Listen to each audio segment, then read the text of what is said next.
Esa noche, en mi propia mesa, con 23 personas mirándome, mi yerno se puso de pie y dijo algo que ninguno de nosotros olvidará jamás. Puso la mano sobre el respaldo de su silla. Me miró directo a los ojos y habló con una calma que me heló la sangre.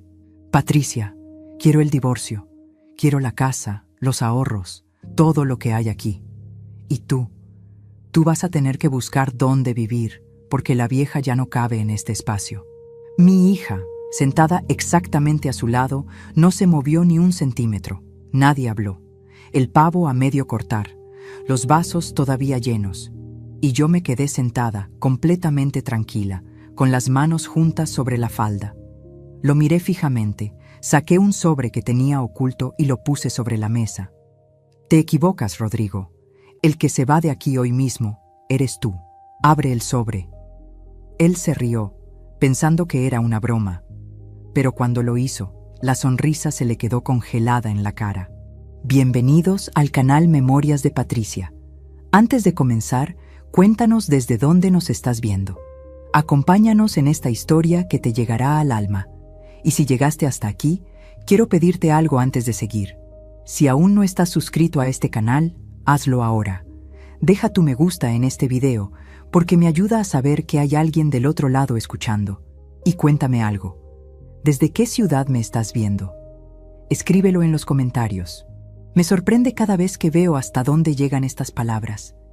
Y ahora sí, te cuento todo desde el principio. Para entender lo que pasó esa noche, necesitas saber quién soy. Me llamo Patricia Morales. Tengo 61 años.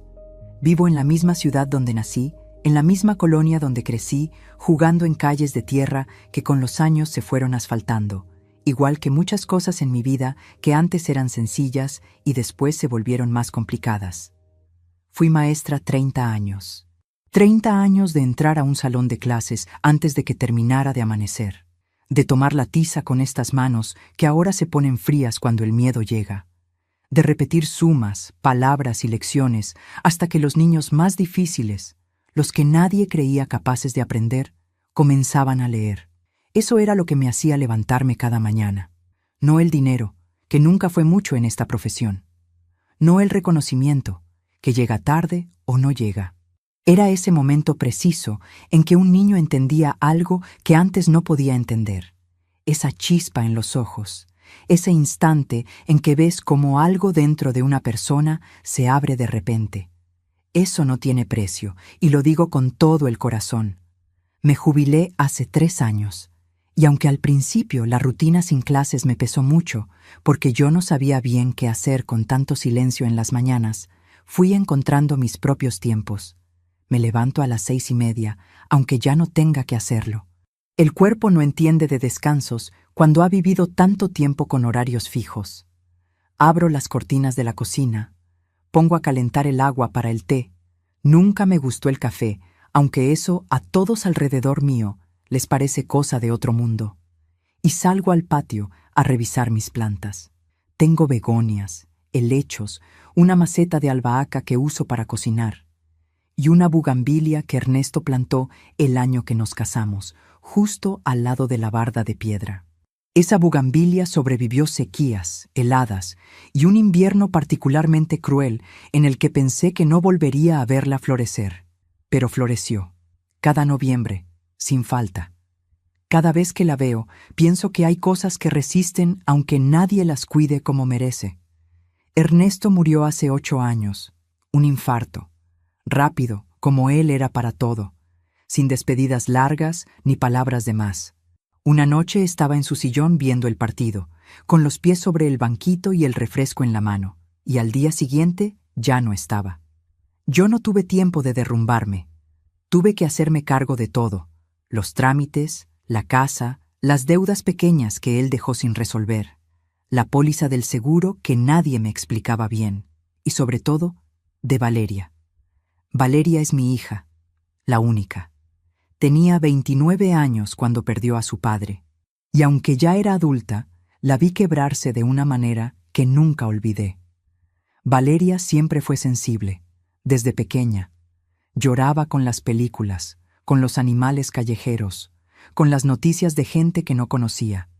Ernesto la llamaba corazón de vidrio, con mucho cariño, como si eso fuera algo hermoso y no algo que había que proteger de los golpes del mundo. Yo la miraba y pensaba, alguien tiene que cuidarla, y ese alguien era yo. Pero antes de hablar de Rodrigo, necesito que conozcas a Ernesto de verdad, porque lo que perdí cuando él se fue no fue solo un esposo. Fue a mi mejor amigo, a mi cómplice, al único que me hacía reír hasta llorar con cosas que no le causarían gracia a nadie más. Ernesto era maestro también, de matemáticas en la misma escuela donde yo daba lengua. Así nos conocimos, en la sala de maestros, peleando por el mismo turno en la cafetera. Él decía que fue amor a primera vista. Yo digo que fue amor a primera discusión, porque ninguno de los dos se dio ese día. Hay una memoria que guardo más que todas las demás. Un domingo de enero, cuando Valeria tenía apenas 6 años. Ernesto había conseguido boletos para el circo que vino al parque municipal.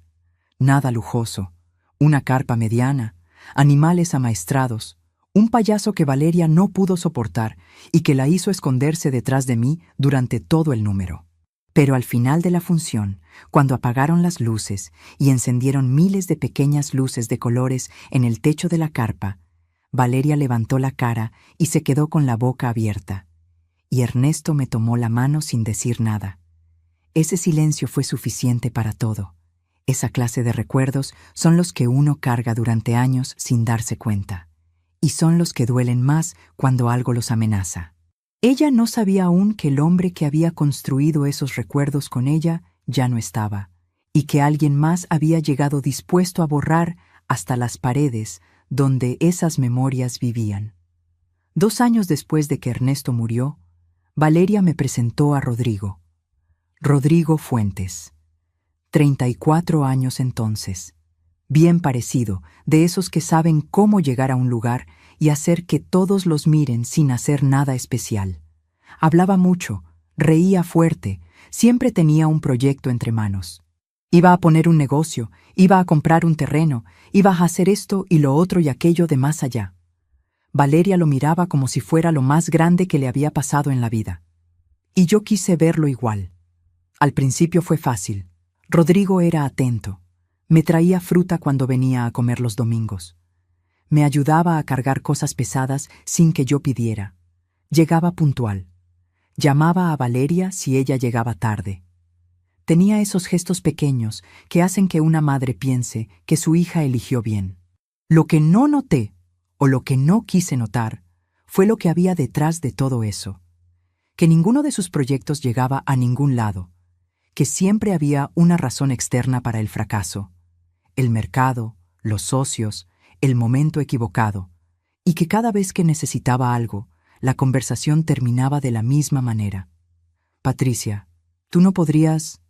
Si me ayudaras con esto, suegra. Es solo un préstamo, te lo juro que te lo devuelvo.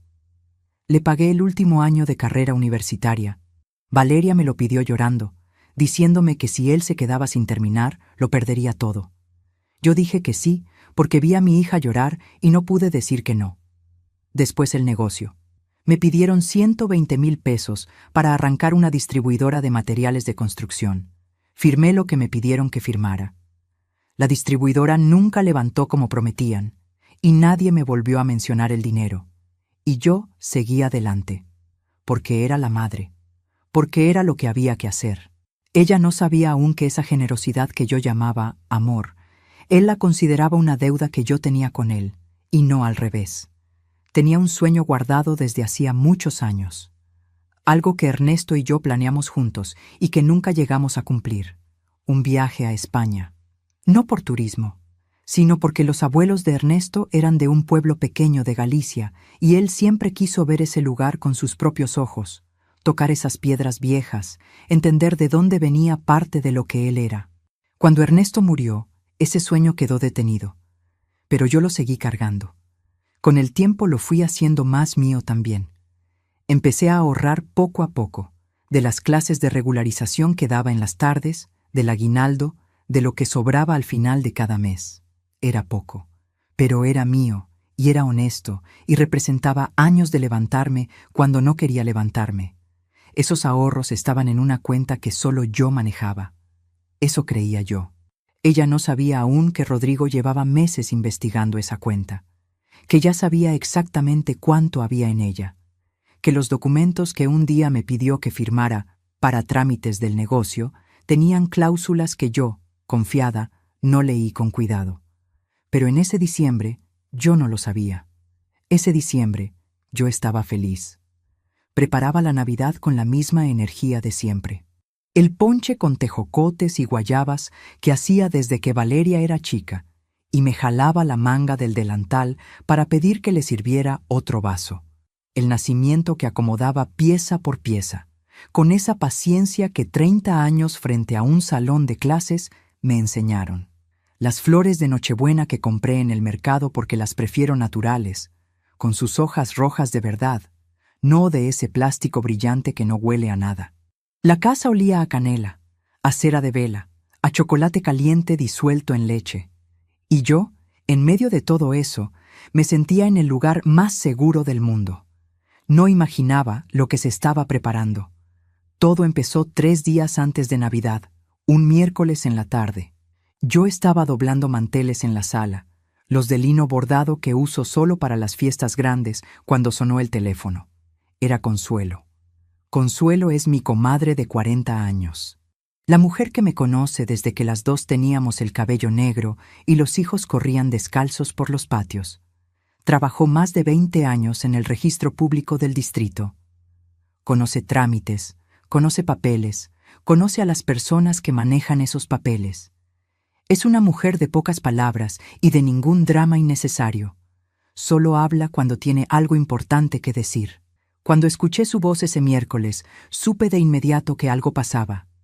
No me dijo qué, solo me pidió que fuera a verla. Ven mañana en la mañana, Patty. Pasa por aquí antes de ir al mercado. Tengo algo que mostrarte. Así, sin más detalles. Y colgó. Me quedé con el mantel en las manos, mirando la pared un momento. Me dije que era algo sin importancia, que Consuelo a veces se ponía misteriosa con cosas pequeñas.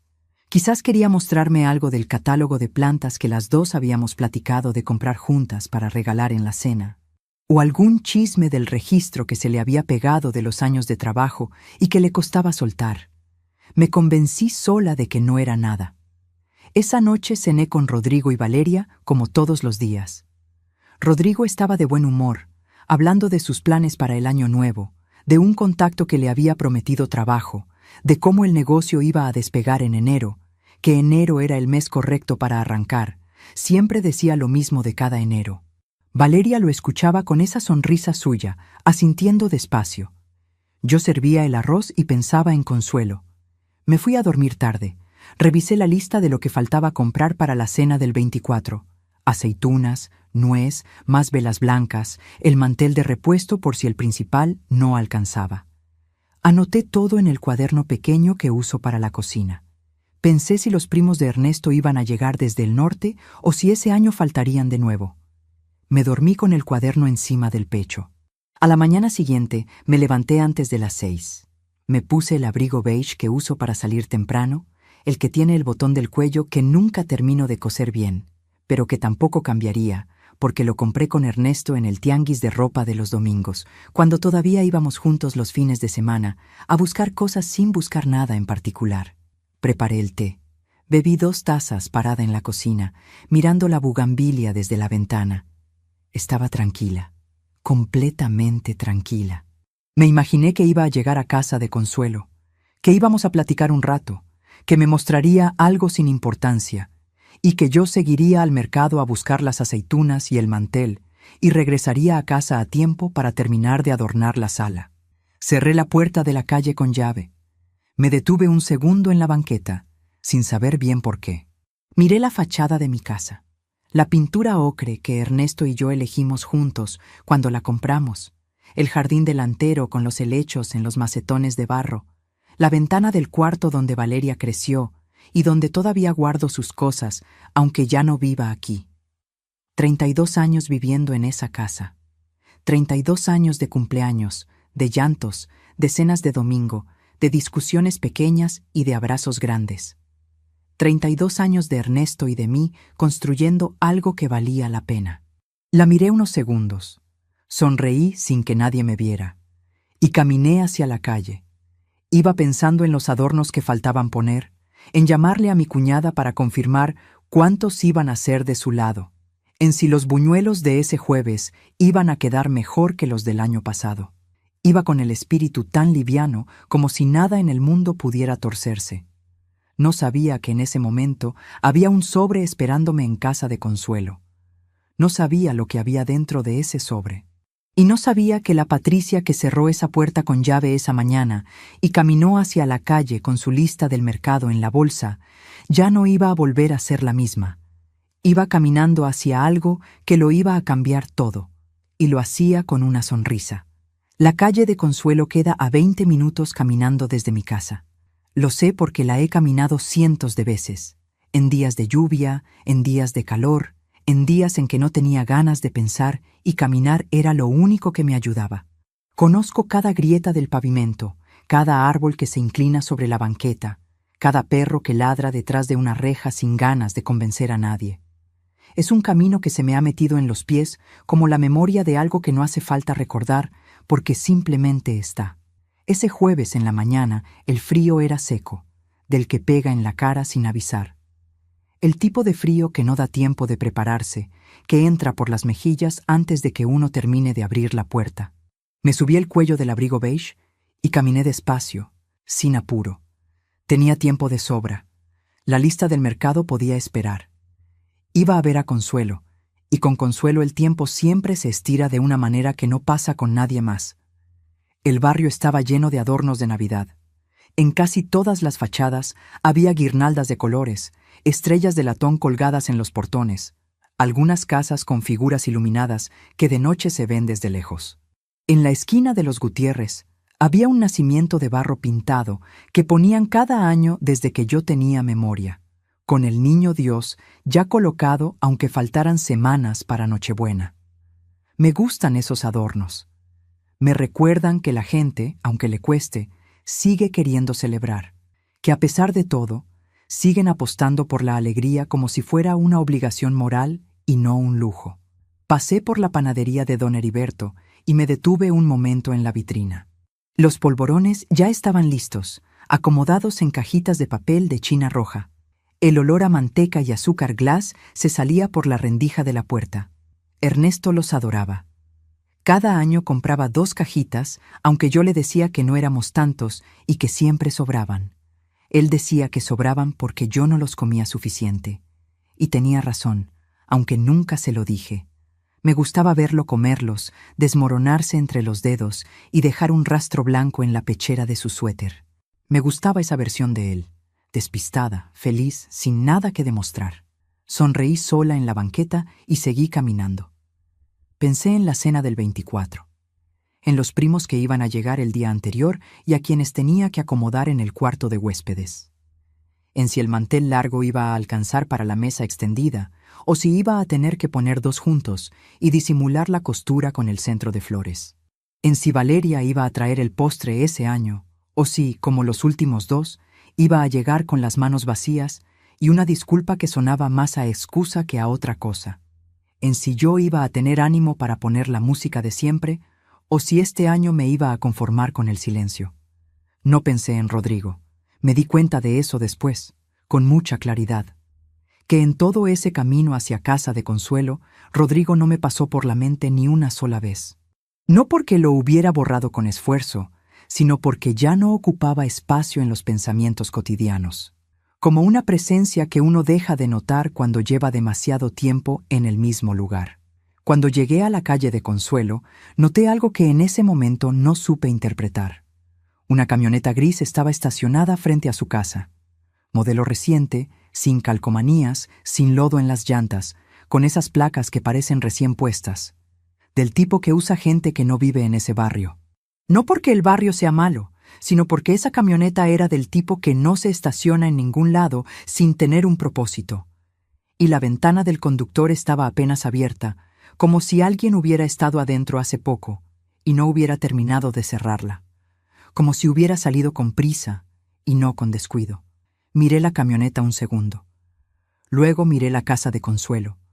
La puerta estaba cerrada. Las luces del corredor, que ella siempre deja encendidas en las mañanas para que se vea que hay vida adentro, estaban apagadas. Consuelo tiene esa costumbre desde que enviudó. Me lo dijo una vez. Mientras hay luz, la gente sabe que no estoy sola. Me dije que quizás había salido un momento y ya regresaba. Toqué el timbre. Nada. Volví a tocar, un poco más fuerte.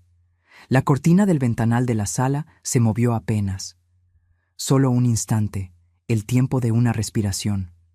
Luego se quedó quieta. Y entonces la puerta se abrió. Lo que vi en la cara de Consuelo no lo voy a olvidar mientras viva. No era la cara de alguien que estaba esperando a su comadre de 40 años para tomar té y platicar.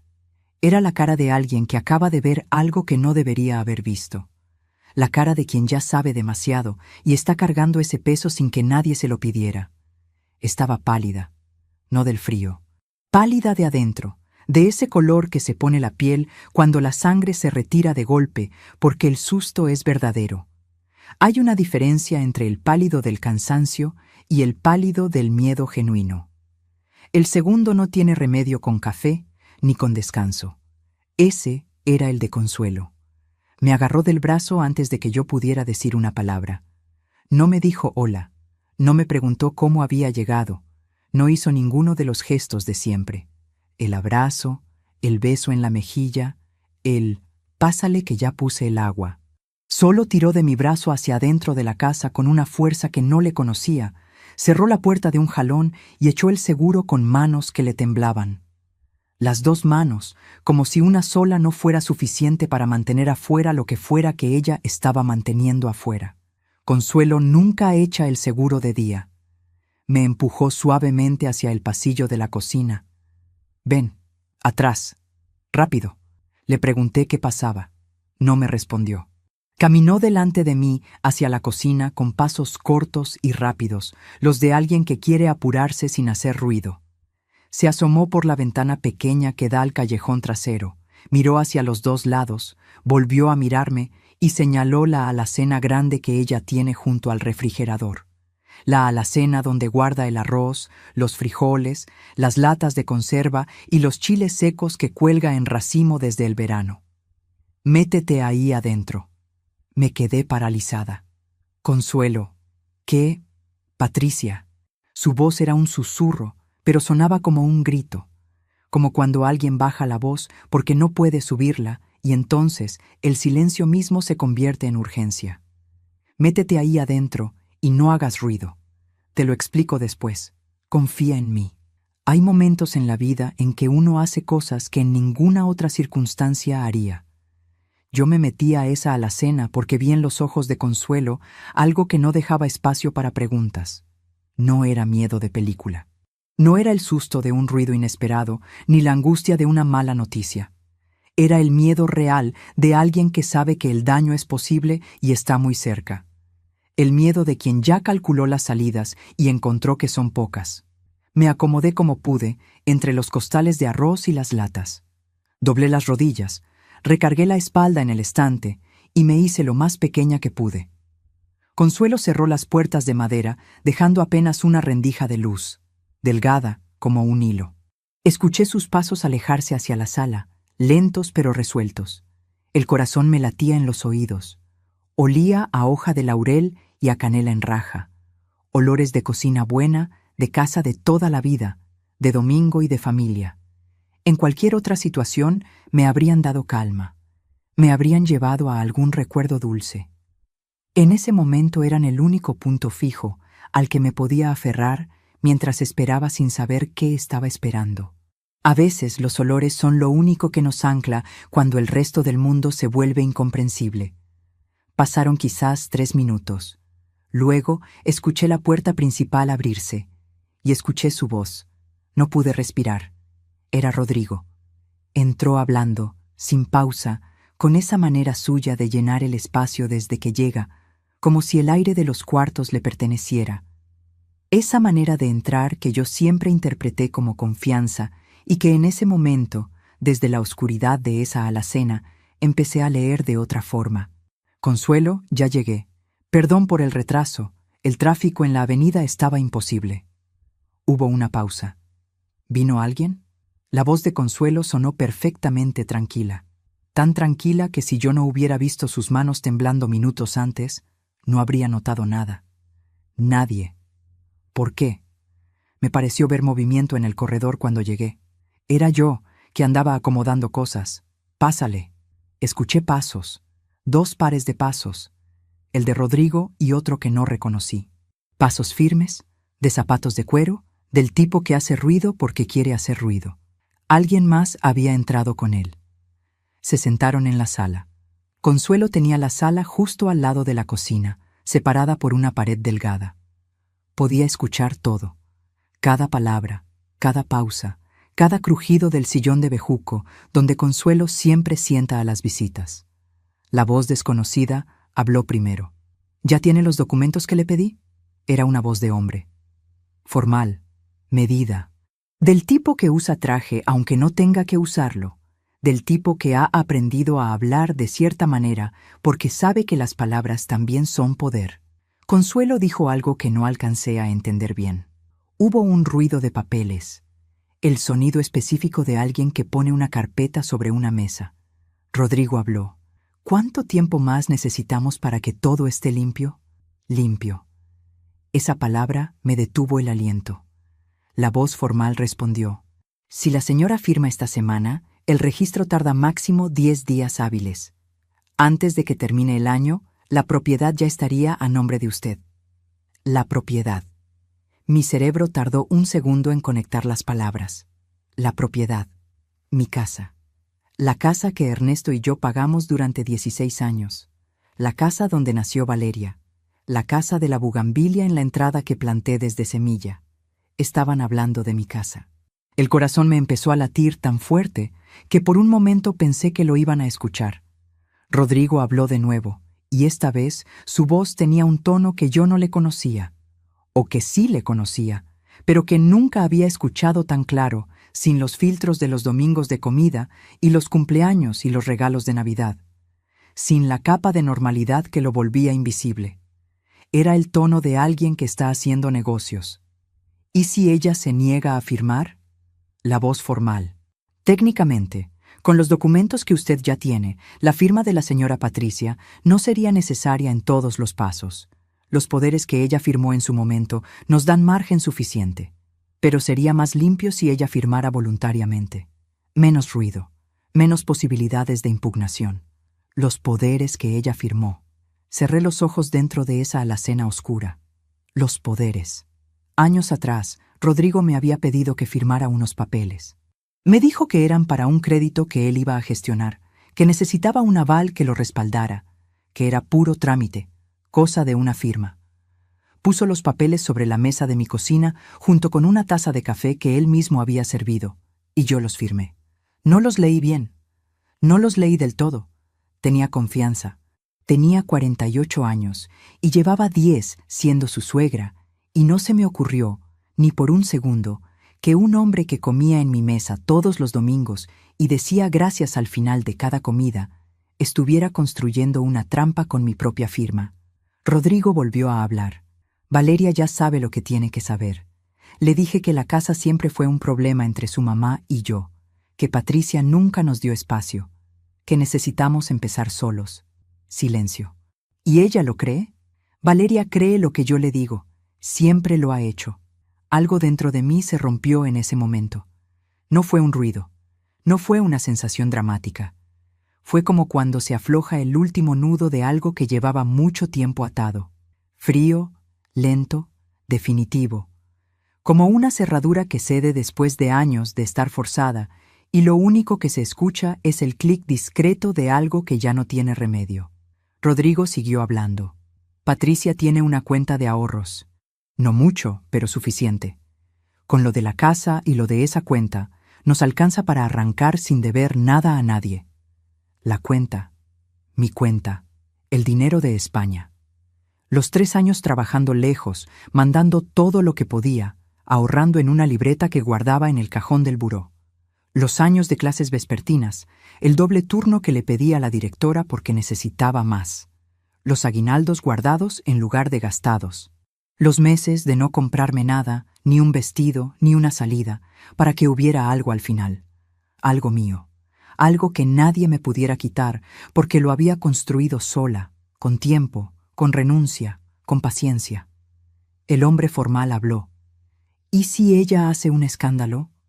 Rodrigo soltó una risa corta, breve, del tipo que no tiene nada de gracia. Patricia no va a hacer ningún escándalo.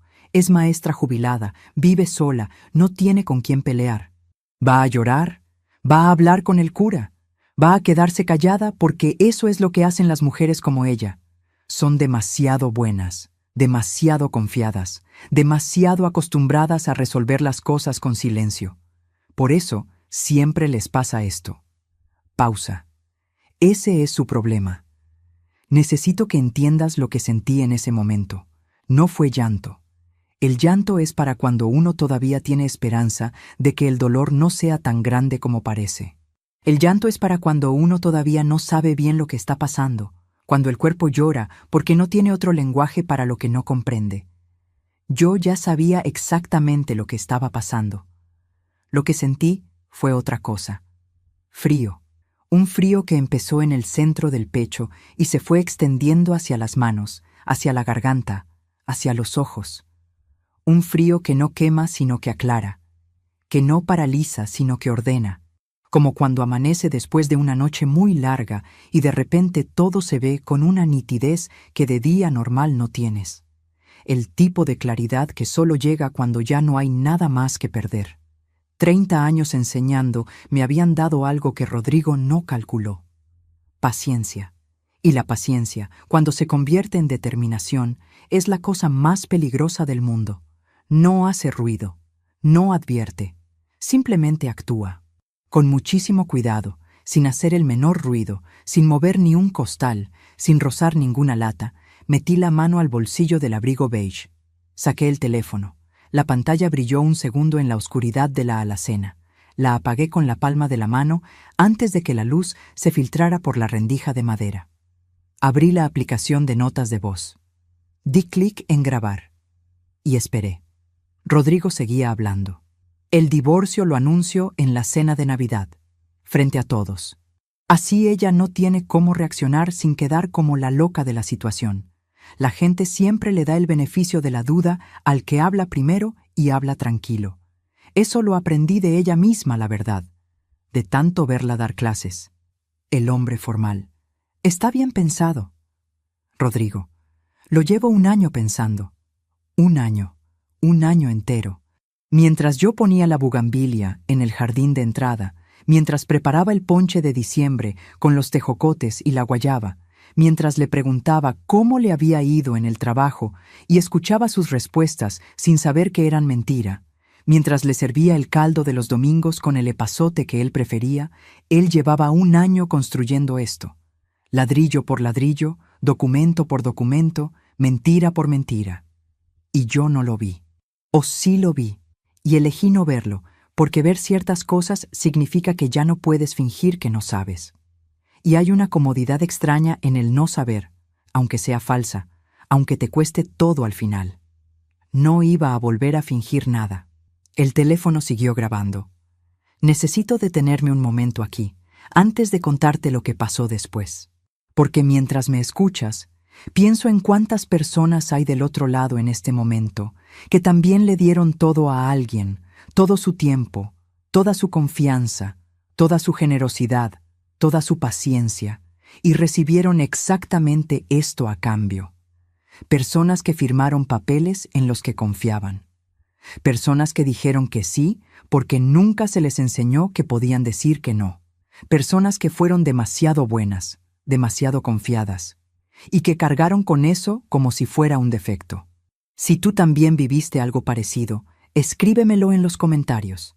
No importa si fue hace 20 años o si te está pasando ahora mismo mientras lees esto. Quiero leer tu historia. Quiero que sepas que no estás sola, que no estás solo, que lo que te pasó tiene nombre y que el nombre no es tu culpa. Nunca fue tu culpa. esta historia es tuya también. Rodrigo y el hombre de voz formal estuvieron en esa sala 40 minutos más. 40 minutos en los que yo no me moví. Ni un centímetro. 40 minutos en los que el teléfono grabó cada palabra, cada número, cada nombre, cada fecha, cada plan. 40 minutos que valían más que cualquier cosa que yo hubiera podido hacer con las manos. Mencionaron a un licenciado Mendieta que iba a gestionar el traspaso en el registro público de la propiedad. Mencionaron una fecha, el 28 de diciembre, 4 días después de la cena de Navidad. Mencionaron que Valeria ya había firmado un documento que ella pensaba que era una carta de renuncia de herencia futura para facilitar un trámite bancario, pero que en realidad era otra cosa. Algo que solo un abogado podría explicar del todo, pero que yo entendí en lo esencial. Era una pieza más del tablero que Rodrigo había armado sin que nadie lo viera. Mi hija había firmado algo sin saber lo que estaba firmando. Igual que yo, años atrás. Eso fue lo más difícil, lo más doloroso de todo, más que cualquier otra cosa que escuché esa mañana dentro de esa alacena que olía a laurel y a canela. No la casa, no los ahorros, no los años de traición calculada, milímetro a milímetro, con la paciencia de quien no tiene prisa porque ya tiene el control. Fue saber que él también había usado a Valeria, que la había convertido en pieza de su propio plan sin que ella lo supiera, que la había hecho cómplice de algo en lo que nunca habría participado de haber sabido la verdad, que el corazón de vidrio que Ernesto había protegido toda su vida, que yo había protegido toda mi vida, Rodrigo lo había puesto a trabajar para él sin el menor cuidado, como si no pesara nada, como si nunca hubiera valido nada. Ahí sí sentí algo parecido al llanto, pero lo guardé adentro, porque el llanto podía esperar. Lo que no podía esperar era lo que yo tenía que hacer. Rodrigo se fue primero. Escuché su voz despedirse con esa familiaridad que él usaba con todo el mundo. Ese tono de hombre que no siente que le debe nada a nadie y que nunca aprendió que la deuda más pesada no siempre se cobra con dinero. El hombre formal salió detrás de él. Hubo el ruido de la puerta, de pasos en el corredor, de un motor encendiéndose afuera. Luego el ruido de la camioneta alejándose por la calle. Luego, nada. Silencio. Consuelo tardó 2 minutos más antes de abrir la alacena. 2 minutos en que supongo que se asomó a la ventana, verificó que la camioneta se hubiera ido de verdad, que no hubiera nadie parado afuera, que la calle estuviera como siempre, y se quedó parada en la cocina respirando despacio, como quien termina de correr y no puede dejar de escuchar su propio corazón. Cuando las puertas de madera se abrieron, la luz me pegó en los ojos. Me ayudó a salir con las 2 manos. Yo tenía las piernas entumidas de estar encogida entre los costales, los pies dormidos, la espalda tensa del esfuerzo de no moverse. Me sostuve del borde de la alacena un momento, esperé a que la sangre volviera a los pies y luego me senté en la silla de la cocina, la misma silla donde me había sentado cientos de veces a tomar té con ella, la misma cocina de siempre, como si el mundo fuera el mismo, como si no lo fuera. Consuelo se sentó frente a mí. No dijo nada por un rato. Solo me miraba, con esa manera suya de mirar que no juzga ni consuela a tiempo, que simplemente acompaña. Fue ella quien habló primero. Llevo 3 semanas queriendo llamarte, Patty. Le pregunté por qué no lo hizo. Se le llenaron los ojos. Porque tenía miedo de que no me creyeras. Porque pensé que ibas a defenderlo. Porque cuando una mujer lleva muchos años confiando en alguien, a veces la noticia la destruye a ella antes de destruir al que hizo el daño. Le dije que la entendía. Y era verdad. La entendía completamente. Yo misma, en otro momento, quizás habría buscado la explicación que no doliera. Me contó que el licenciado Mendieta era primo segundo de su exmarido, que hacía 2 semanas había pasado por el registro con unos documentos de traspaso que traían mi nombre y que algo en los papeles no le cuadraba, que una compañera suya, la que todavía trabaja ahí y que lleva 20 años en la misma ventanilla, la llamó por teléfono para avisarle. sin hacer escándalo, solo para decirle que algo estaba pasando y que Consuelo lo sabría mejor que ella. No eran documentos completos todavía, pero el proceso había empezado, Patricia. Ya habían movido cosas. Le mostré el teléfono. Le dije que había grabado todo. Consuelo cerró los ojos un momento. Se llevó la mano a la boca. Respiró despacio, de la manera en que uno respira cuando siente que el peso que cargaba solo acaba de encontrar a alguien con quien repartirse. Cuando los abrió, tenía otra cara. Entonces tienes todo lo que necesitas. Le pregunté si podía usar la computadora de su escritorio antes de irme. Me dijo que sí, que la tenía para lo que necesitara. No preguntó para qué. Así es Consuelo. 40 años de amistad enseñan cuándo preguntar y cuándo simplemente abrir el camino. En 15 minutos imprimí 3 copias de los documentos que Consuelo tenía guardados, los que su compañera le había pasado de manera discreta, los que ella había guardado sin saber bien para qué, pero con la certeza de que algún día iban a servir.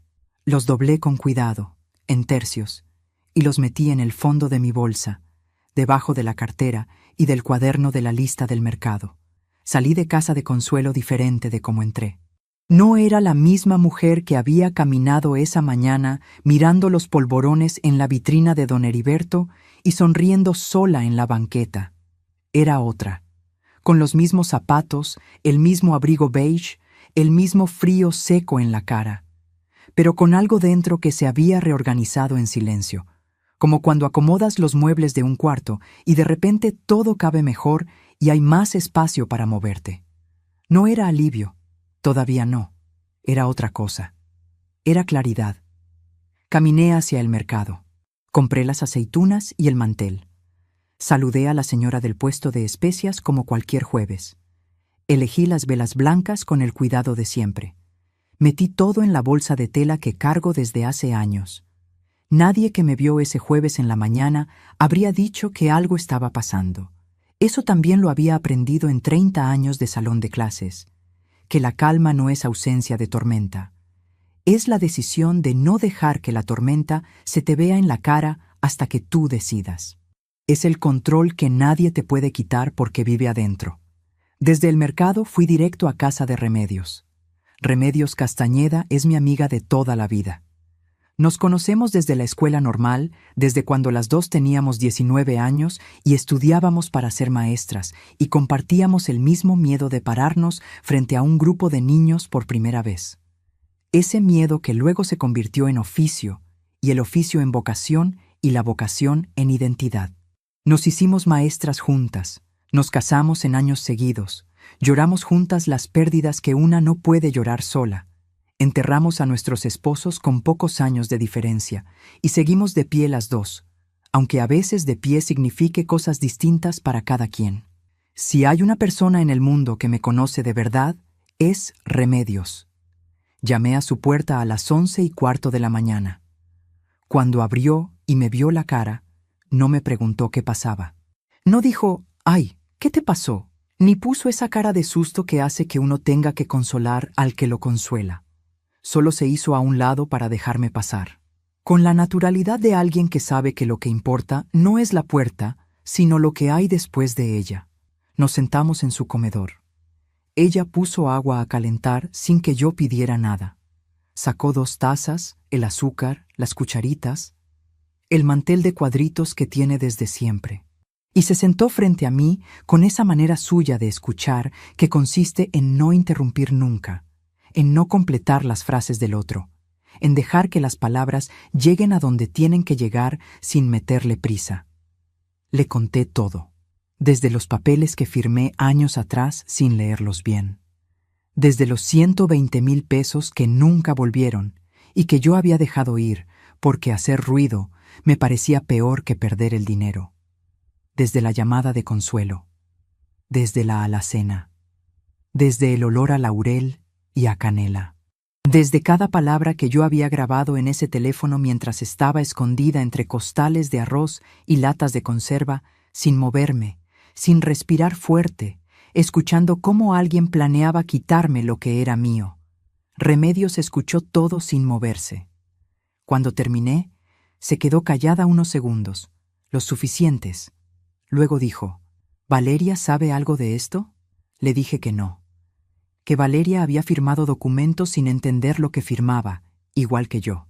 Entonces Valeria también es víctima. Asentí. ¿Cuándo piensa anunciar el divorcio? Le dije que la cena de Navidad. Frente a todos. Así lo había dicho él. Remedios apretó los labios. Ese gesto suyo que no es enojo sino la cara que pone cuando algo le parece tan mal que no encuentra las palabras inmediatas. Entonces tenemos 3 días. Levantó la taza, la sostuvo entre las 2 manos un momento, y me miró con esa directividad suya que nunca hiere porque viene de un lugar limpio. Patricia, necesito preguntarte algo y necesito que me respondas con honestidad. ¿Hay alguna parte de ti que todavía quiere creer que esto es un malentendido? Lo pensé de verdad antes de responder. Me di ese tiempo. Revisé si había algo que yo quisiera salvar, algún resquicio de duda que me diera permiso de no actuar. Le dije que no. Bien. Entonces escúchame. Remedios no es abogada ni contadora, pero tiene algo que vale más en ciertos momentos: sentido común, cabeza fría y 40 años de ver cómo funcionan las cosas en la vida real.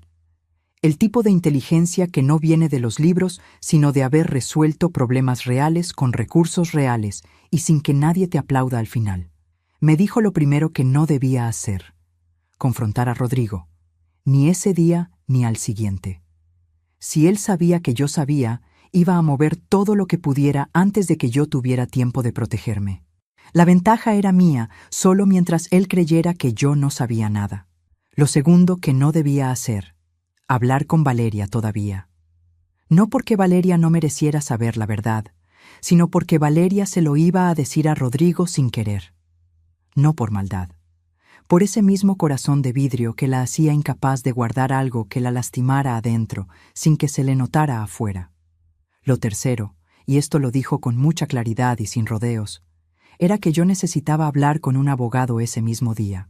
No mañana, no después de la cena de Navidad. Ese mismo día. ¿Tienes uno de confianza? Le dije que conocía al doctor Valenzuela, el abogado que había gestionado los trámites cuando murió Ernesto.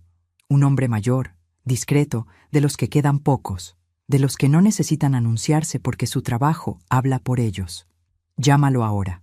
Marqué su número desde la mesa de Remedios, con el teléfono sobre el hule del comedor y la taza de té todavía humeando al lado. Contestó al segundo timbre. Le dije que necesitaba verlo urgente, que no podía explicarle por teléfono, que era ese mismo día si podía ser. Hubo una pausa corta, el tipo de pausa de alguien que revisa su agenda mentalmente sin necesidad de abrirla. Venga a las 4 de la tarde, Patricia. La espero. Llegué a su despacho 10 minutos antes de las 4. El doctor Valenzuela tiene 72 años y un escritorio de madera oscura que parece más viejo que él. Su despacho huele a papel y a café de cafetera de filtro, del que se deja olvidar en el fuego y se pone amargo con las horas. Hay un Cristo pequeño colgado a la derecha de la puerta, de madera tallada, sin adornos. Hay diplomas que nadie lee, pero que están ahí como testigos mudos de lo que tomó llegar a este cuarto.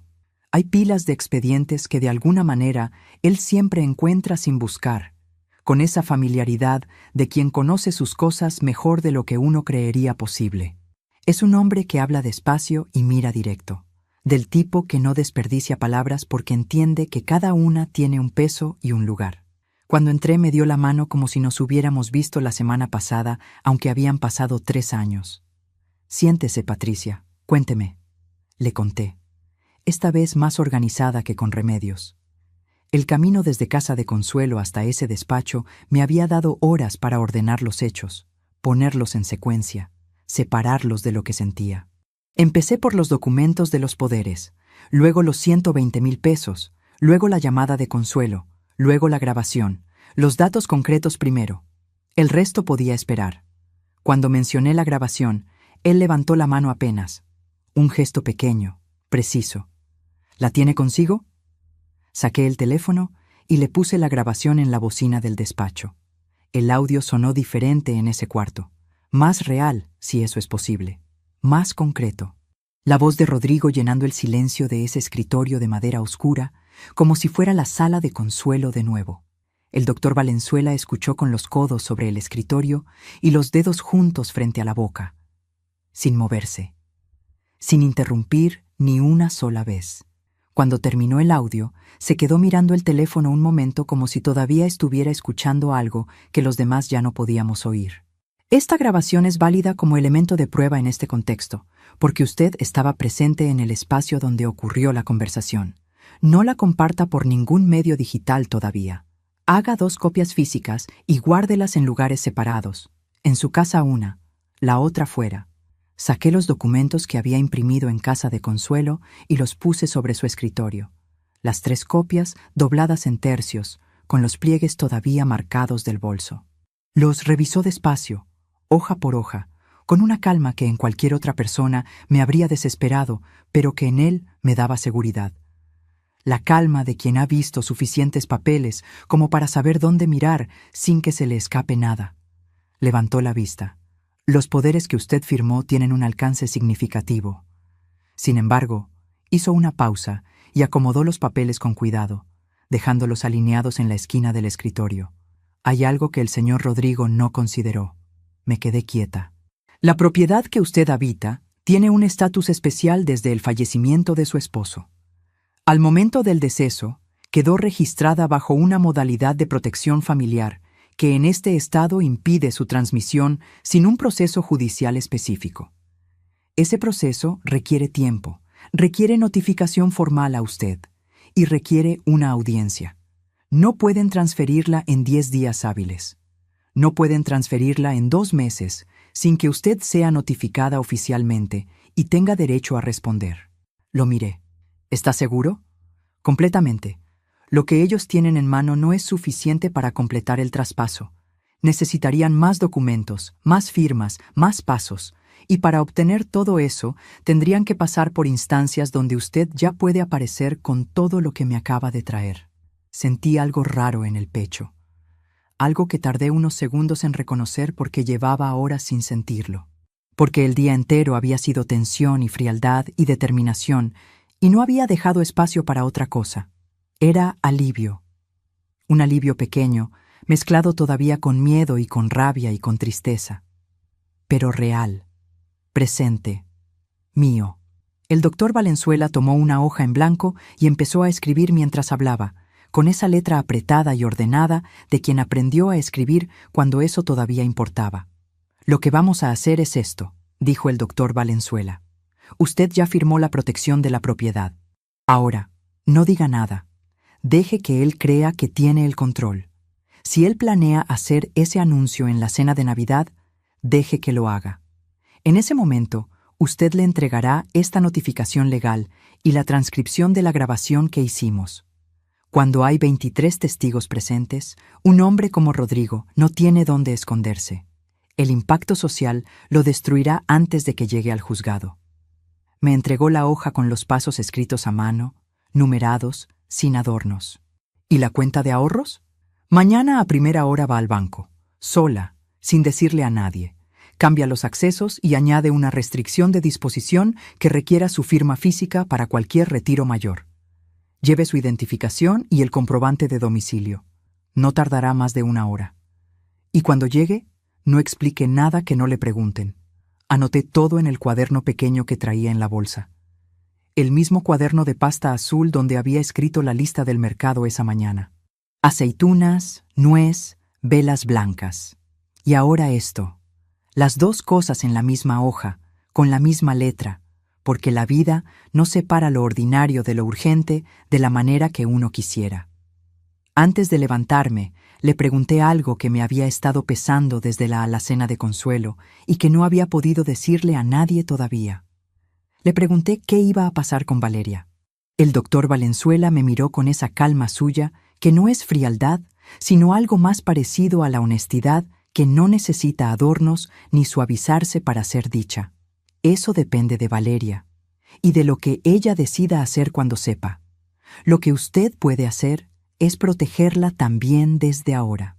Los documentos que ella firmó sin entender pueden impugnarse si se demuestra que hubo engaño, información incompleta, o que ella carecía del contexto necesario para consentir de forma real.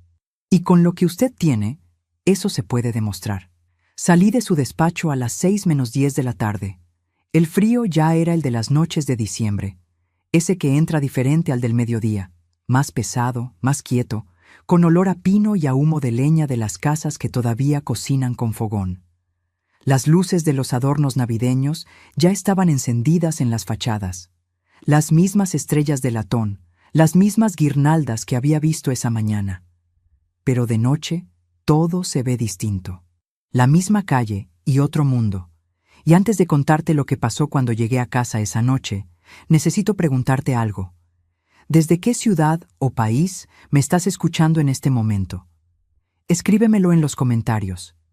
Cada vez que veo esos nombres me sorprende lo lejos que llegan estas historias. Me recuerda que el dolor que describí hoy en esa alacena no tiene una sola dirección postal. Llegué a casa a las 6:15. Rodrigo ya estaba ahí.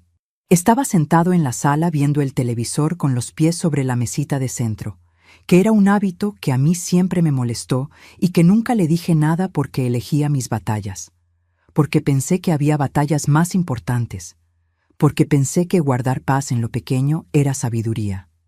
Esa noche no dije nada tampoco, pero por razones completamente distintas. ¿A dónde fuiste?, me preguntó sin quitar los ojos de la pantalla. Al mercado, y a casa de Remedios a dejarle unas cosas. Tardaste mucho. Nos pusimos a platicar. Asintió sin más y volvió a su programa, como si no pasara nada, como si ese día fuera un día cualquiera. Para él, lo era. Puse las cosas del mercado en la cocina con la calma de siempre. Saqué las aceitunas, el mantel, las velas blancas. Puse a calentar el caldo que había dejado preparado desde la mañana. Corté el pan. Acomodé los cubiertos sobre el mantel de mármol frío.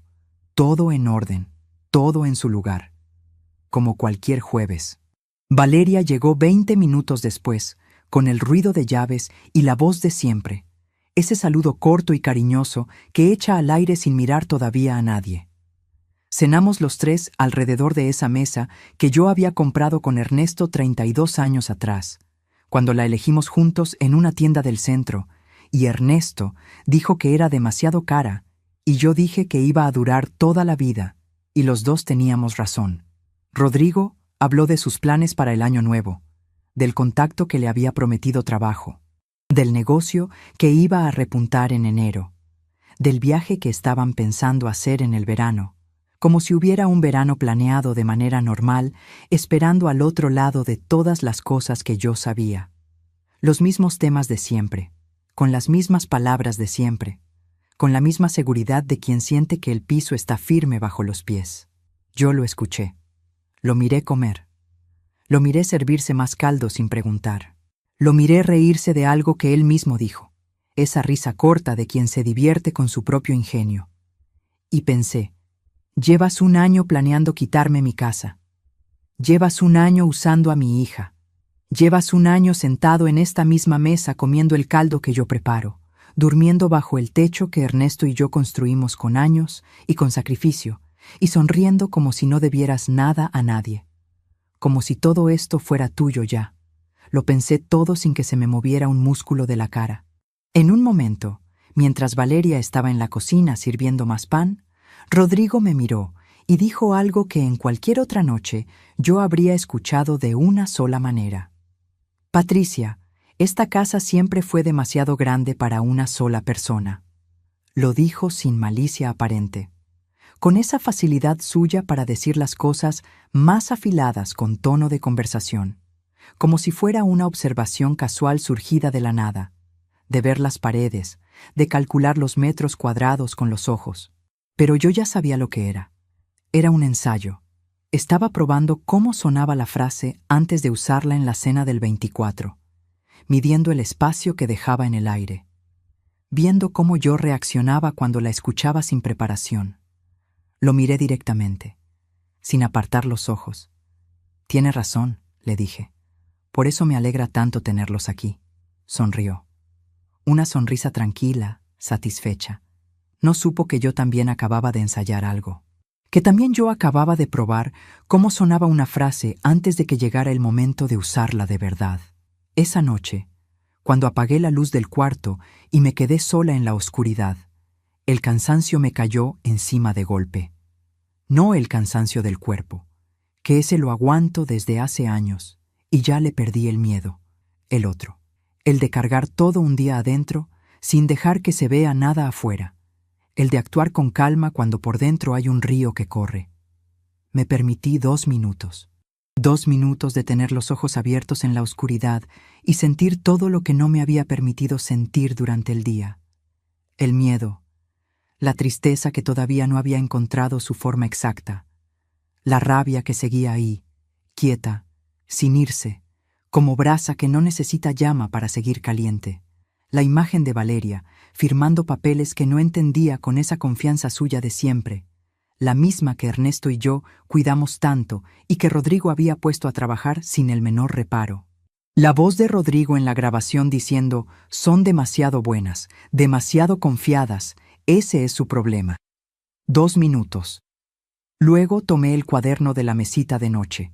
Lo abrí en la página donde había escrito los pasos que el doctor Valenzuela me había dado, esa letra apretada copiada de la hoja que él me entregó.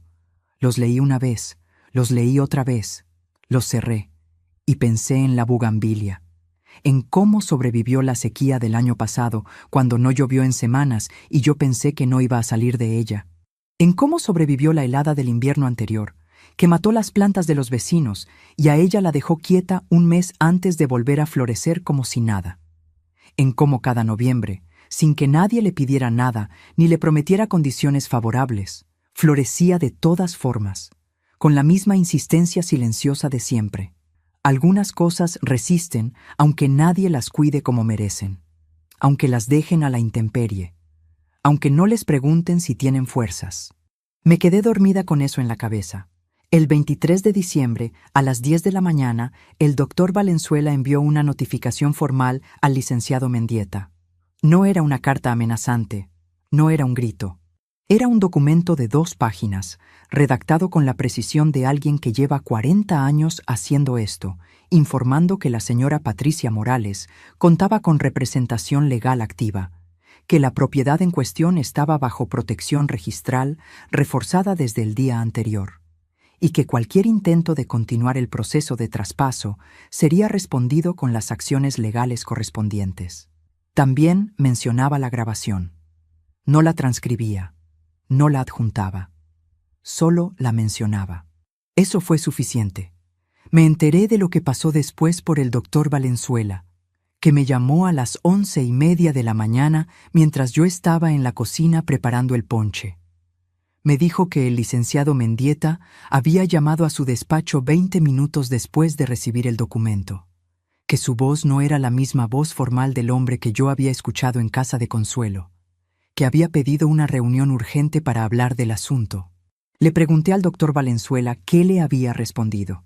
Le dije que toda comunicación debía ser por escrito y a través de mí, y le dije que si el proceso no se detenía de manera voluntaria antes de las 5 de la tarde, presentaríamos denuncia formal esa misma noche. Hubo una pausa. Patricia, en 20 minutos, me volvió a llamar para decirme que el proceso estaba detenido. Seguí moviendo la cuchara del ponche. El olor de los tejocotes llenaba la cocina. Asentí sola, en silencio, como si el doctor Valenzuela pudiera verme. Lo que pasó después no lo planeé. Sencillamente ocurrió, porque cuando uno ha protegido lo que tenía que proteger, lo que sigue no se puede controlar del todo. El 23 de diciembre, Rodrigo llegó a casa a las 2 de la tarde. Entró con esa seguridad arrogante que ahora me resultaba repulsiva. Me vio en la cocina, rodeada de frutas y canela, y sonrió como quien mira a alguien que ya ha sido derrotado. ¿Todo listo para mañana, Patricia?, preguntó, recargándose en el marco de la puerta. Recuerda que vendrá mucha gente. Quiero que la casa luzca perfecta. Todo está bajo control, Rodrigo, le respondí sin dejar de picar la fruta. Mañana será una noche que nadie en esta familia podrá olvidar. Te lo aseguro. Él asintió, complacido por lo que creía era mi resignación. No sospechaba que el doctor Valenzuela ya había bloqueado cada uno de sus movimientos en el registro y que el sobre con las pruebas de su fraude estaba escondido detrás del nacimiento. Aguanté la rabia, Tragué mis palabras y seguí cocinando. Fue la actuación más difícil de mi vida, pero necesitaba que él se sintiera lo suficientemente seguro como para dar su golpe frente a todos. Porque el que cava una fosa para otro debe caer en ella ante los ojos del mundo. Eso me sorprendió. Los días que siguieron no fueron fáciles. Rodrigo no volvió a la casa esa noche ni la siguiente. Valeria me llamó llorando el 24 en la mañana, sin entender bien qué estaba pasando, diciéndome que Rodrigo le había dicho que yo había contratado abogados para quitarle lo que era de ellos, que yo quería destruir su matrimonio, que yo nunca había aceptado que ella tuviera su propia vida. Escuché todo. No me defendí. Le dije que la quería, que cuando estuviera lista para hablar, yo iba a estar ahí, que había cosas que necesitaba saber y que yo se las iba a contar cuando ella pudiera escucharlas. Valeria colgó sin despedirse. Eso dolió más que todo lo demás junto. En los días siguientes llegaron mensajes de Rodrigo al teléfono. Al principio eran amenazas, luego cambiaron de tono. Se volvieron más suaves, casi lastimeros. Decía que había tomado decisiones equivocadas, que estaba bajo mucha presión, que si yo retiraba la queja podíamos resolver todo en familia sin necesidad de juzgados ni abogados. Llegó una mañana a la puerta de la casa. Toqué el vidrio de la ventana de la sala hasta que me vio. Y le hice la señal de que llamara al doctor Valenzuela. Sin abrir la puerta. Se fue. Remedios estaba conmigo ese día. Cuando Rodrigo se alejó por la calle, yo me quedé mirando por la ventana un momento más de lo necesario. Y Remedios, que me conoce desde los 19 años y sabe leer mi silencio mejor que yo misma, me dijo algo que no he olvidado. Patricia, el que llora después de hacerte daño no llora por ti. Llora porque lo atraparon. Asentí. Pero igual me quedé con ese peso un momento. Porque aunque uno sepa la verdad de algo, a veces el corazón tarda más en actualizarse que la cabeza. Le dije a Remedios que había un segundo en que casi quería creerle. Lo sé, me dijo. Por eso estoy aquí. Eso era lo que Rodrigo no había calculado tampoco. Que yo tenía a Remedios, que tenía a Consuelo, que las mujeres como yo, las que él llamaba demasiado buenas y demasiado confiadas, construyen raíces durante décadas. Y esas raíces no se arrancan con una notificación legal ni con una copa levantada en una cena de Navidad. Le dije a Rodrigo por escrito, a través del doctor Valenzuela, que no habría acuerdo privado, que el proceso seguiría su curso. No volvió a aparecer en mi puerta. Ahora necesito preguntarte algo, antes de contarte lo que pasó en esa sala, porque yo llegué a ese momento con todo lo que tenía. Los documentos, la grabación, los años, el nombre de Ernesto detrás de mí, aunque él ya no estuviera.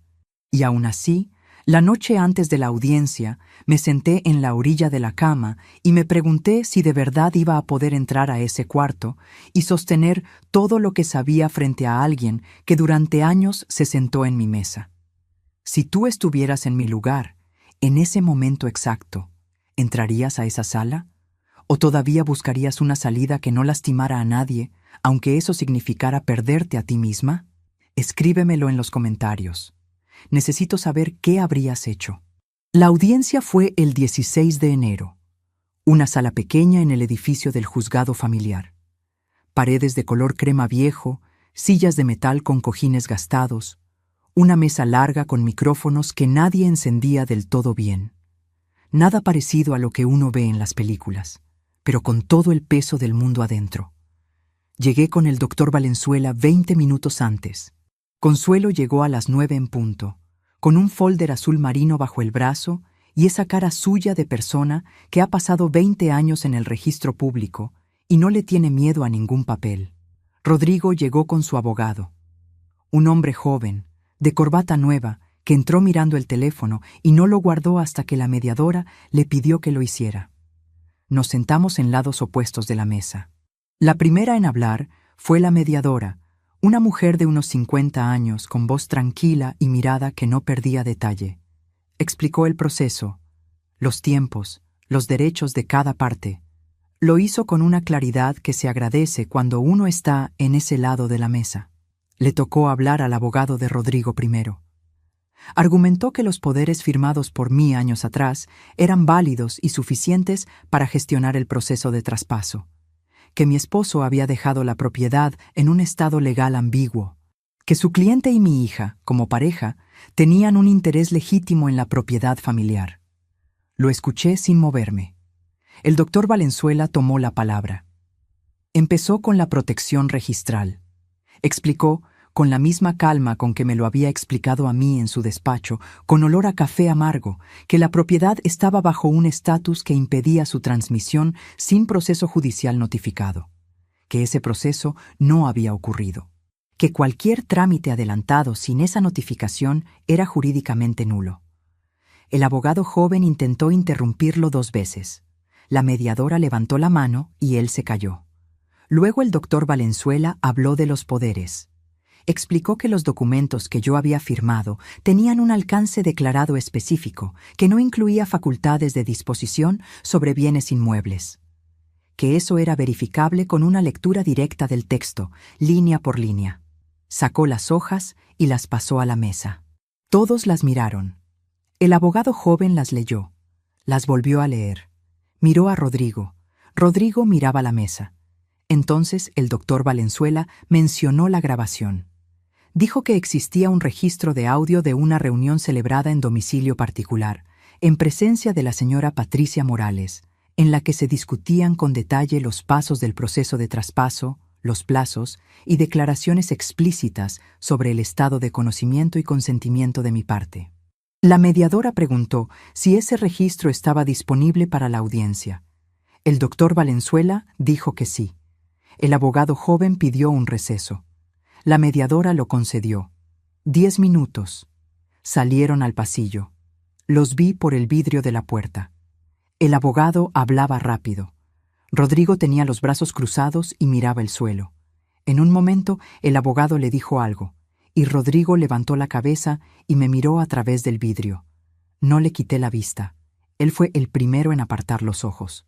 Consuelo, sentada a mi derecha, me puso la mano sobre el brazo 1 segundo. No dijo nada. No hizo falta. Cuando volvieron a la sala, el abogado joven tenía otra postura. Menos corbata nueva y más hombre que acaba de recalcular. Pidió hablar en privado con la mediadora antes de continuar. Eso también se lo concedieron. Yo me quedé sentada en esa silla de metal con cojín gastado, con las manos juntas sobre la mesa, esperando, como había esperado en la cena de Navidad, como había esperado en la alacena de Consuelo. 30 años de enseñarle a niños que los problemas difíciles se resuelven despacio me habían preparado para esto sin que yo lo supiera. La mediadora regresó sola. Se sentó. Acomodó sus papeles. Nos miró a los 2 lados de la mesa, y entonces dijo algo que no voy a olvidar mientras viva. Dijo que ante la evidencia presentada, el proceso de traspaso iniciado resultaba improcedente en todos sus términos, que la protección registral de la propiedad quedaba confirmada y reforzada, que los poderes utilizados no tenían el alcance declarado por la parte contraria, y que en función de las declaraciones contenidas en el registro de audio, la mediación recomendaba el archivo del proceso y dejaba abierta la vía para acciones adicionales si la señora Patricia Morales así lo decidía. Lo dijo con esa voz tranquila suya, como si fuera una cosa más entre muchas cosas que resuelve cada semana. Para mí era 32 años de vida. La sala quedó en silencio. El abogado joven recogió sus papeles sin decir nada. Rodrigo no se movió por un momento. Luego se levantó, se puso el saco y caminó hacia la puerta. Pasó a menos de 2 metros de donde yo estaba sentada. Me levanté. No lo llamé. No alcé la voz.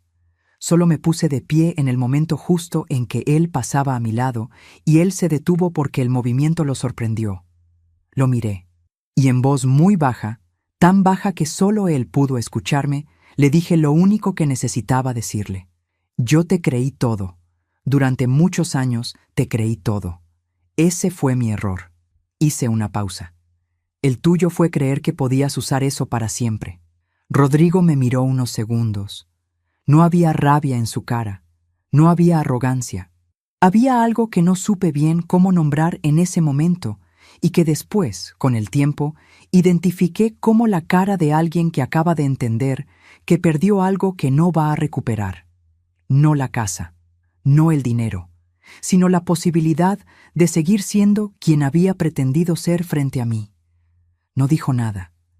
Giró y salió por esa puerta. Yo me quedé parada donde estaba.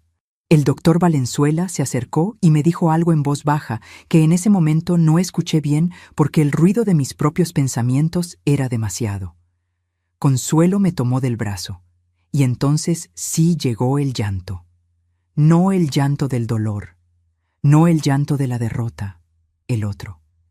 El que llega cuando algo muy pesado que uno cargó mucho tiempo se cae por fin al suelo y uno puede mirar hacia arriba por primera vez en mucho tiempo. Me limpié la cara con el dorso de la mano y salí de esa sala con la cabeza levantada. El día después de la audiencia me levanté a las 6:30 como siempre, pero hice algo diferente. Antes de poner el agua para el té, antes de abrir las cortinas de la cocina, fui al cuarto donde Rodrigo había guardado sus cosas durante todos esos años. La habitación de huéspedes que con el tiempo se había llenado de sus cajas, sus bolsas, sus cosas sin nombre que ocupaban espacio y nunca encontraban un lugar definitivo.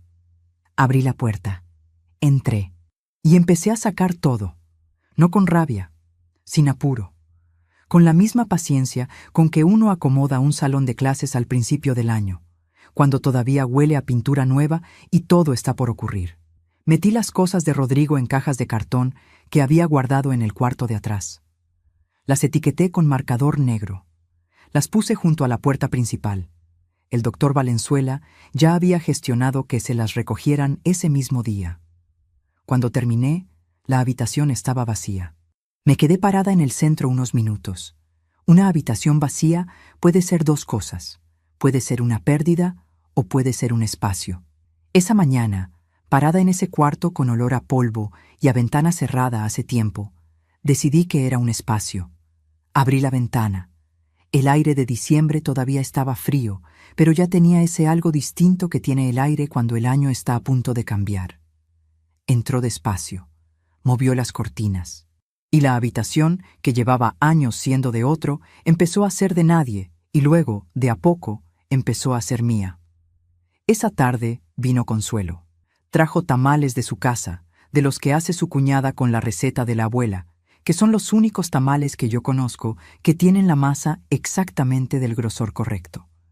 Trajo también una botella de sidra que había guardado para las fiestas y que dijo que ninguna fiesta merecía más que esa tarde. Comimos en la cocina, sin poner la televisión, hablando de cosas pequeñas, del jardín, de los polvorones de don Heriberto, de un viaje que Consuelo quería hacer a ver a su hija que vive en el norte. En un momento me dijo algo sin mirarme, sirviendo más sidra en los vasos. ¿Sabes cuántas veces quise llamarte estos meses y no pude? Le dije que ya lo sabía. Me alegra que hayas llegado esa mañana, Patty. Me alegra que hayas tocado el timbre. Brindamos con los vasos de sidra encima de esa mesa de mármol frío que Ernesto y yo compramos juntos hace tantos años. Fue una celebración pequeña y honesta. No hacía falta más. De Rodrigo supe pocas cosas en los meses que siguieron, y fue suficiente con saber pocas. El licenciado Mendieta había cerrado su despacho de manera abrupta en enero. Rodrigo se había ido a vivir a casa de un primo en otra ciudad. No supe más, y no pregunté más, porque la historia de Rodrigo ya no era parte de mi historia. Lo que sí era parte de mi historia era Valeria. Y eso tomó tiempo. El primer mes no me llamó. El segundo mes me mandó un mensaje corto que decía que necesitaba espacio para pensar. Le respondí que lo entendía y que la quería. No agregué nada más porque el amor que no pone condiciones a veces es lo único que puede esperar sin romperse. El tercer mes llamó. Habló 2 horas seguidas, llorando casi todo el tiempo, sin que yo interrumpiera casi nada. Me contó que había encontrado en el teléfono de Rodrigo conversaciones que explicaban muchas cosas, que ella también había empezado a ver un abogado, que se sentía la persona más tonta del mundo. Le dije que no era tonta, que confiar no es estupidez, que la estupidez sería seguir confiando después de saber. Valeria tardó mucho en volver. pero volvió. Y eso, con el tiempo, se convirtió en lo más importante de todo.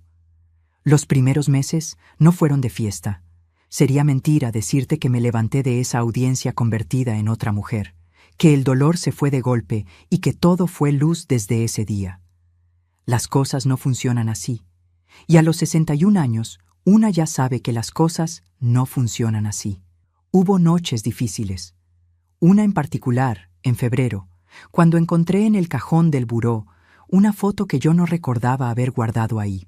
Era de una Navidad de hace 6 años. Rodrigo, Valeria y yo alrededor de la mesa. Los tres sonriendo. Éramos una familia, o lo que yo creía que era una familia, y en esa foto no se veía nada de lo que había debajo. Me senté en la orilla de la cama con esa foto en la mano. Y lloré. No mucho. No con ese llanto que te deja sin aire, sino con ese otro llanto quieto, del que sale solo, del que no le pides permiso y que no espera que lo invites. Lloré por los años que creí algo que no era. Lloré por Valeria, que había crecido al lado de un hombre que la usó con la misma frialdad con que me usó a mí. Lloré por Ernesto, que se fue sin saber nada de esto y que a veces extraño de maneras que no sé explicar bien. Guardé la foto en el cajón de nuevo. No la tiré. No la quemé como hacen los personajes de las películas. La guardé porque esos años ocurrieron, y aunque estuvieran construidos sobre una mentira, también tenían momentos verdaderos. Y los momentos verdaderos no se borran solo porque el contexto resultó ser falso. Eso lo aprendí con el tiempo, que la memoria no es blanca ni negra, que uno puede cargar una foto en un cajón sin que eso signifique que perdonó todo, ni que sigue herido por todo, que hay un punto intermedio que no tiene nombre pero que se parece mucho a la paz. En marzo empecé a hacer algo que llevaba años sin hacer. Me anoté en un taller de bordado los martes en la tarde. No porque necesitara aprender a bordar, porque ya sé bordar, sino porque quería un lugar a donde ir los martes, con personas que no me conocieran de antes, donde yo fuera simplemente una mujer con hilo y aguja y ninguna historia que explicar. El primer día llegué sin conocer a nadie. Me senté en la mesa del fondo, que era la que quedaba cerca de la ventana y tenía mejor luz. Y la mujer que se sentó a mi lado, sin que yo dijera nada, me pasó una madeja de hilo azul que se le había enredado y me preguntó si se me daba bien desenredar nudos. Le dije que bastante bien. Ella se rió. Se llamaba Hortensia. Tenía 64 años, 2 nietos que vivían lejos, y una manera de contar las cosas que me recordó a Ernesto, esa habilidad de hacer que cualquier historia pequeña suene importante. Nos hicimos amigas con la velocidad extraña con que a veces se hacen las amistades entre personas que ya vivieron mucho y no tienen tiempo que perder en rodeos. Los martes en la tarde dejaron de ser solo martes en la tarde. Y en la cura también estuvo la bugambilia. Una mañana de abril la vi florecer antes de lo que esperaba. Todavía hacía frío. El cielo estaba nublado. Y ahí estaba ella, con sus flores rojas encima de la barda de piedra, sin pedirle permiso al clima ni al calendario. Me quedé mirándola un rato largo desde la ventana de la cocina. Pensé en Ernesto plantándola el año que nos casamos. Pensé en todos los inviernos que sobrevivió. Pensé en que ella no sabía que era símbolo de nada, que solo era una planta haciendo lo que las plantas hacen cuando llega el momento. Decidí que yo también iba a hacer eso, simplemente florecer cuando llegara el momento. Sin anuncio, sin que nadie me lo pidiera. Fue Hortensia la que me lo dijo primero, a finales de abril, mientras las dos tomábamos café después del taller. «Patricia, ¿tú has ido alguna vez a España?» Le dije que no, que había querido ir muchos años. Ella me miró con esa cara suya de persona que acaba de tomar una decisión. Yo tampoco, y mi hija vive en Madrid desde hace 3 años y nunca he ido a verla. Nos miramos las dos. Ninguna dijo nada por unos segundos. Luego las dos dijamos lo mismo al mismo tiempo. Y las dos nos reímos tanto que la dueña del café se asomó a ver qué pasaba. Empezamos a planear el viaje esa misma tarde, en servilletas de papel, con los precios que Hortensia buscaba en el teléfono y yo anotaba en mi cuaderno. No era un viaje de lujo. Era un viaje real, del tipo que se hace cuando uno finalmente decide que las cosas que se fueron posponiendo ya esperaron suficiente. Lo reservamos para septiembre, pueblo de Galicia incluido. Cuando le conté a Valeria, ella se quedó callada un momento. Luego me dijo algo que no esperaba. «Mamá, papá hubiera querido que fueras». Asentí. No pude decir nada más en ese momento. Pero dentro de mí, algo que había estado quieto mucho tiempo, se movió de la manera más suave y más profunda que puedo describir. Han pasado meses desde aquella noche en que mi yerno se levantó en mi propia mesa y anunció que me iba a quitar todo. La mesa estaba servida para 23. El vapor del pavo llenaba el aire, y las risas de los primos y vecinos creaban una calidez que Rodrigo estaba a punto de romper. Cuando él se puso de pie y el silencio cayó sobre la sala, vi a Valeria palidecer. Rodrigo soltó su discurso reclamando la casa y los ahorros, tratándome como a un mueble viejo que ya no tenía espacio. Cuando terminó, esperando que yo estallara en llanto o suplicara, simplemente busqué el sobre debajo de mi servilleta de lino. «Antes de que hagas las maletas de alguien, Rodrigo, deberías leer esto», dije con una voz que no me pertenecía de lo firme que era. Le entregué la notificación legal del doctor Valenzuela y la transcripción de su charla en casa de Consuelo. Mientras él leía, el silencio se volvió mortal. Sus manos empezaron a temblar. Los invitados, que segundos antes lo miraban con asombro, empezaron a murmurar al ver los documentos que probaban su intento de fraude. Esto es mentira», balbuceó él, buscando apoyo en Valeria. Pero mi hija, al ver su firma falsificada en uno de los anexos que yo le mostré en ese momento, se levantó de la silla con una expresión que nunca le había visto. No hubo necesidad de más palabras. El peso de 23 pares de ojos juzgándolo fue suficiente para que Rodrigo entendiera que su teatro se había venido abajo. Salió de la casa esa misma noche, bajo la lluvia, con el ruido de las puertas cerrándose detrás de él. Me siento en la cocina ahora, con el té caliente entre las manos, mirando la bugambilia desde la ventana. Está florida. En la mesa tengo el pasaporte renovado, los boletos de avión, una guía pequeña de Galicia que compré en la librería del centro y que ya tiene marcadas 3 páginas con ese pueblo que Ernesto quiso conocer toda su vida. No voy a llegar a ese pueblo llorando. Voy a llegar mirando, tocando las piedras viejas, preguntando el nombre de las calles, tratando de entender qué parte de Ernesto vino de ahí y qué parte de lo que él fue me lo dejó a mí. Voy a ir con Hortensia, que se ríe de todo y no le tiene miedo a nada, y con quien aprendí que las amistades nuevas no reemplazan a las antiguas, sino que llegan a llenar espacios que uno no sabía que existían. Y Valeria va a llamarme cuando aterrice. Lo sé porque me lo prometió, y Valeria, cuando promete algo de verdad, lo cumple. Eso también lo aprendí de nuevo. Que hay cosas en las personas que permanecen aunque todo lo demás se mueva. Que Valeria tiene el corazón de vidrio que Ernesto le conoció desde chica, y que ese corazón, aunque lo lastimaron, no se rompió. Solo necesitaba tiempo y la verdad para volver a latir en el lugar correcto.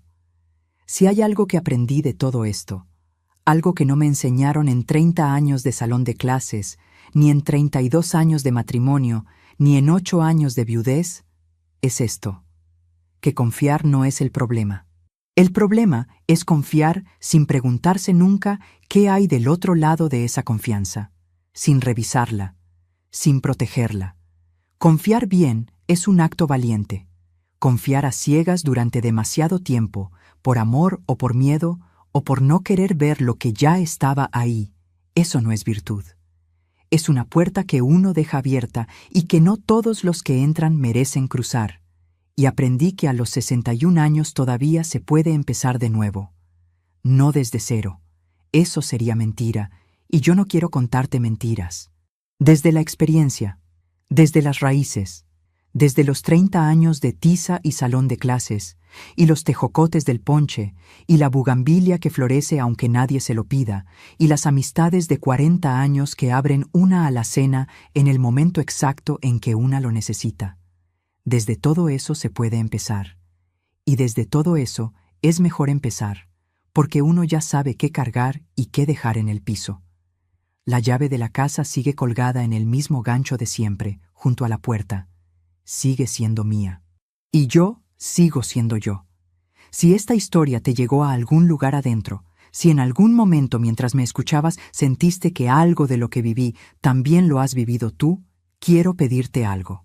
Deja tu me gusta en este video. No te lo pido por un número. Te lo pido porque quiero saber que del otro lado hay alguien que entiende lo que es cargarlo todo en silencio durante mucho tiempo. Suscríbete al canal Memorias de Patricia para que la próxima historia también llegue hasta ti.